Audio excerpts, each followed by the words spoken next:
Based on my knowledge, at no stage did we consider giving part of the maritime zone. I thought our position has always been the 1899 arbitral award that settled it, and that we wanted a solution to that.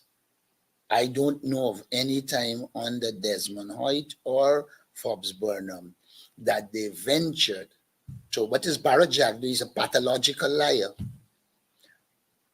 I will not worry with anything that Barrett Jagdeo says. He has no credibility. But I can say to you that from my knowledge, nothing like that happened. And let's assume you didn't have a situation in which the foreign ministry in those days operated whimsically. Virtually everything was documented. And if there was documented evidence of that, you know Barrett Jagdeo, he would have provided it. But I think, listen, we have to focus on ensuring that we succeed at the International Court of Justice and ensure that we maintain our territorial integrity and sovereignty. I will not worry with anything that is said by Venezuela or by Barrett Jagdeo, because it will be an attempt to cover up the mistakes. I recall while I was in opposition and I was Shadow Minister for Foreign Affairs, I don't remember the year, the PPP was talking about joint exploration of the area. And I remember we objected because we believed that that was letting Venezuela in, giving them a toenail. And we objected. So I do not see how, with Burnham's intellect and approach, with Hoyt's intellect and approach, they would have become engaged in something like that. I think Barrett is just covering his incompetence, his ability to be transactional. We have provided a united front.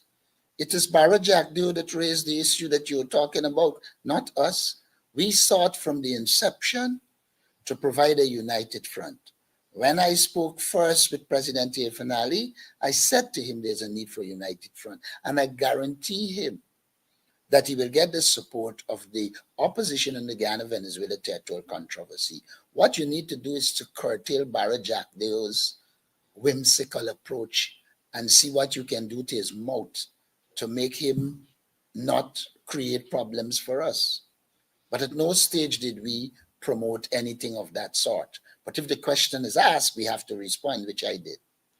With the oil, well, this is an oil and gas question as it pertains to allegations that the regime is using the oil and gas resources to buy votes in the United States of America.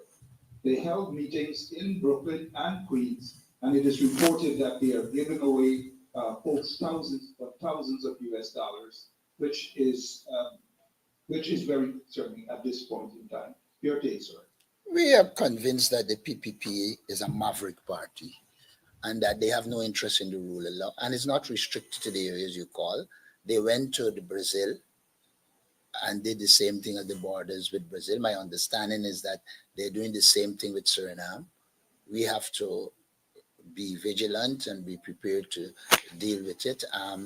You would know from the local elections, which is not as important an election as the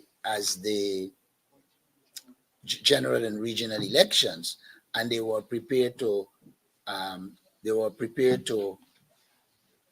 bribe people. They were prepared to do false signatures to the point where Barrett Jagdeo had to apologize. So we won't put anything past them. We just have to be prepared to deal with it. That's the nature of the People's Progressive Party.